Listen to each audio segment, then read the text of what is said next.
لكم إن شاء الله. فأقول لكم يعني مر علي زمن، في ذاك الزمان توي تزوجت يوم تزوجت تروني وقتها بدون عمل، كنت في ذاك الزمان كنت بدون عمل، وللأمانة أيامها طول الله أعماركم أطارد أدور لي سيارة، ففيها حق باب رزق، هذا حق عبد اللطيف جميل، ايوه يعطون دبابات ويعطون سيارات وديانات، حقت مكده، حقت شغل. ايوه ما عندك شغل يفتحون لك باب رزق. تمام. الله الله.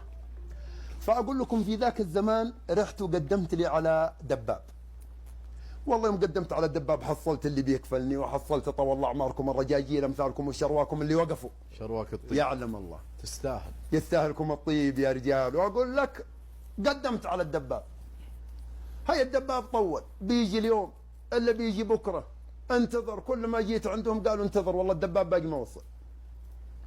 والله قمت وتزوجت وسافرت جده، رحت جده وانتظر عاد الفرج. تبي ذا الدباب؟ ابغى هذا الدباب، بس انتظر متى يجي، انتظر هذا الدباب وانتظر واقدم برضو على وظائف. الدباب بغى يصير تريلا. والله واقول لكم يا جماعه الخير، يعني للامانه دقوا علي في وقت، يعني وقت جدا صعب كان لي انا والله.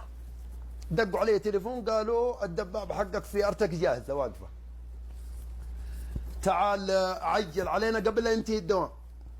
طيب بتقدرون تعطون لو ارسلت لكم؟ انا معي اخواني، انا في جده والدباب قدمت عليه في تبوك.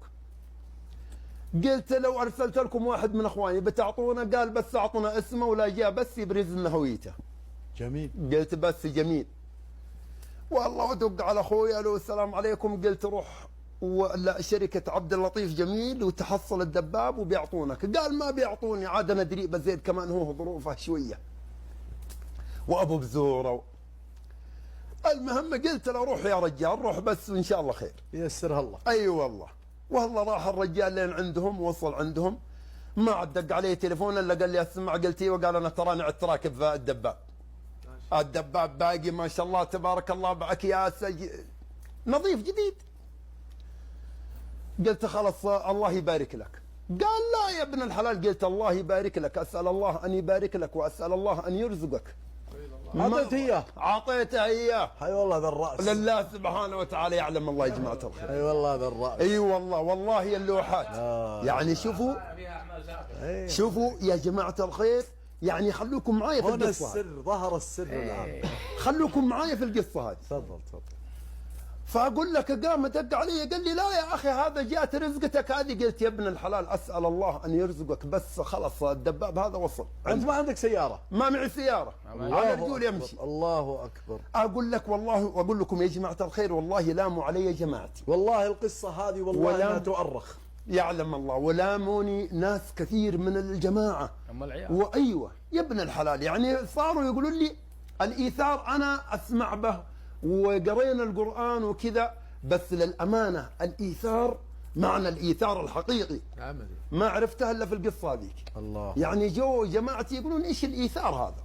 من طيب خاطر يعني ما قد وصل، ما في أحد وصل للمواصيل هذه. يعني من طيب خاطر. من طيب خاطري وسبحان الله من طيب خاطر. والله العظيم يا جماعة الخير إني أتمنى يا سلام للأخوان وأتمنى لصديقي قد ما أتمنى لنفسي. ما شاء الله. هذا من فضل الله سبحانه وتعالى.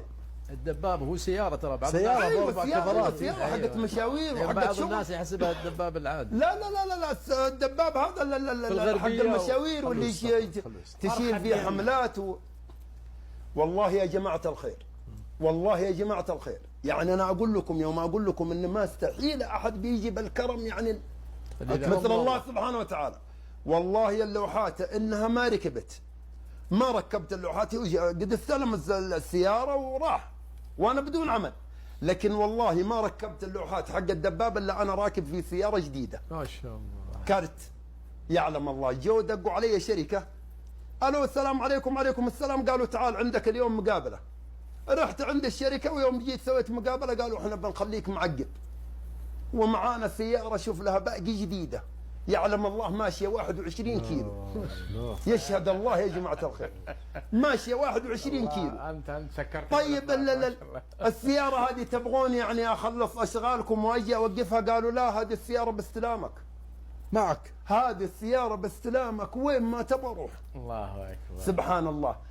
ما بعد ركب اخوك اللوحات. والله باقي ما ركبها، والله يوم جاء يعني هو للأمانة مشابها من، قال لي اللوحات ما يركبها إلا أنت. مشابها من تبوك لين جدة، حاط اللوحات على الطبلون. والله يوم جاء وركبنا عاد اللوحات وسيارتي جديدة باقي باكياسها واقفة والدباب واقف اركب اللوحات. سبحان الله. هذا من فضل الله سبحانه وتعالى. فبالكرم بالجود بالعطاء مستحيل يا بني آدم انك ولو يعني انت يا بني آدم شيء ما يذكر عند عطايا الله سبحانه وتعالى. الله اكبر. فقد ما تعطي شيء انتظر العوض من الله سبحانه